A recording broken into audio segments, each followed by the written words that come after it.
బరి Nageswararao Palapu Raghavendra Rao memorial charitable trust 3వ వార్షికోత్సవాన్ని పురస్కరించుకుని చిన్నారులకు సమ్మ కోచింగ్ క్యాంప్ నిర్వహించి చిన్నారులకు పలు అంశాల్లో శిక్షణ అందించినట్లు ట్రస్ట్ ట్రస్టీ విఎస్ఎన్ మూర్తి తెలిపారు. కాకినాడలో గల Barri Nageswara Rao Palapu Raghavendra Rao memorial charitable trust ఆధ్వర్యంలో 20 రోజుల పాటు నిర్వహించిన సమ్మ కోచింగ్ క్యాంప్ విజయవంతంగా ముగిసింది. ఈ సందర్భంగా సర్టిఫికేట్స్ పంపిణీ కార్యక్రమం ఏర్పాటు చేశారు.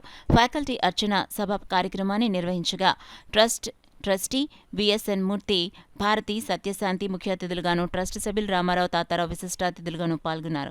ఈ సందర్భంగా ట్రస్ట్ ట్రస్టీ విఎస్ఎన్ మూర్తి మాట్లాడుతూ Barri Nageswara Rao Palapu Raghavendra Rao memorial charitable trust ద్వారా కాకినాడ పరిసర ప్రాంతాల్లో విద్యా, వైద్యం, కెరియర్ గైడెన్స్, కాంపిటేటివ్ ఎగ్జామ్స్ కోచింగ్తో పాటు చలివేంద్రాలు, సూయింగ్, టైలరింగ్లో శిక్షణను అందిస్తున్నట్లు తెలిపారు.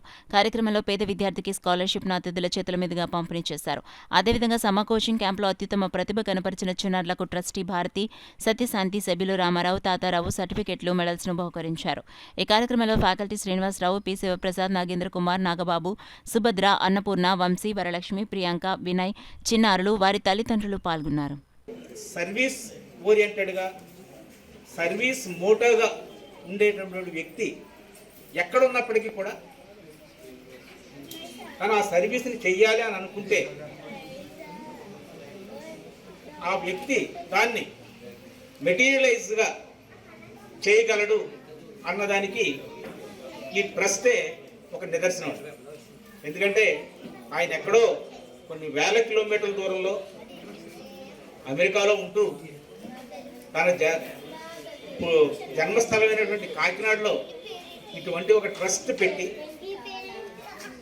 వాళ్ళ తండ్రి గారి పేరు మీద, వాళ్ళ బావగారి పేరు మీద ఒక ట్రస్ట్ పెట్టి దాని ద్వారా సేవలు చేయాలి అని అనుకోవడం అనేది నిజంగా ఆ వ్యక్తి యొక్క గొప్పతనం.